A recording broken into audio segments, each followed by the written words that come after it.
one of the most critical points which is related to the evolution of the central nervous system is, of course, the brain size, or at least the relation between brain size and body size. And if we look at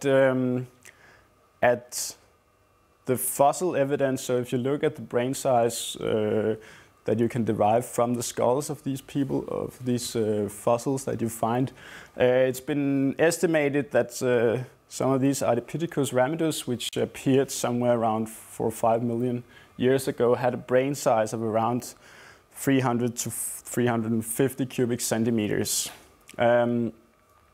So a rather small brain size, but in comparison their body size was also rather small, but still it's a very small brain size that they had. Later on, the Australopithecus, they had a somewhat larger brain size, going up to 450 cubic centimeters, and the different subspecies of these Australopithecus had different brain sizes, and of course it's something that may be variation within the species that determines the size of the brain that we now can estimate based on these fossil evidence. But at least it's an estimate which is fairly reasonable based on these fossil evidence.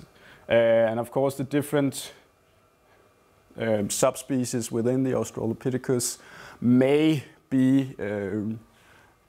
not. They are mainly based on how the fossils they differentiate, so how the bone structure of these humans they look like. Here outside you can see a list of the brain size where we have the Paranthropus as the ones with the smallest brains, and then later on the Australopithecus, and then later the Homo habilis and the Homo ergaster and Homo rudolfensis. And when we go to the Homo species, so these have evolved somewhere around 2.5 million years ago.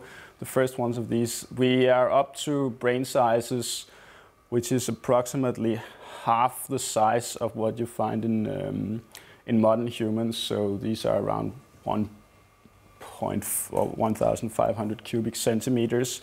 So we see that through time there is a general tendency to an increased brain size in these subspecies of the human race. Some of them, for instance, the Neanderthals, they had brain sizes which even exceed what we have in normal humans today. And it may be because these also had a larger body size, or at least a relatively larger body size. And of course, brain size is somewhat correlated also with the ability of performing new ways of dealing with problems. And if you then have to look on how the brain size and also the development of different brain functions have evolved, some have looked into how the skull characteristics are, so you can even see on the inside of the skull how different parts of the brain have evolved more than others. So for instance, you can see differentiations between the first modern Homo sapiens and now the modern Homo sapiens. So there are some characteristics. We have the modern out here, and the archaic Homo sapiens out here, and at least there are some parts of the skull which looks slightly different. So that's even within one subspecies of the human race where there is differences. But also if you take, for instance, the difference between the Neanderthals and the modern humans, the Cro-Magnons, they are also called, you will see that at least the frontal parts of the brain seem to be slightly bigger in the modern humans compared to previous subspecies of the human race.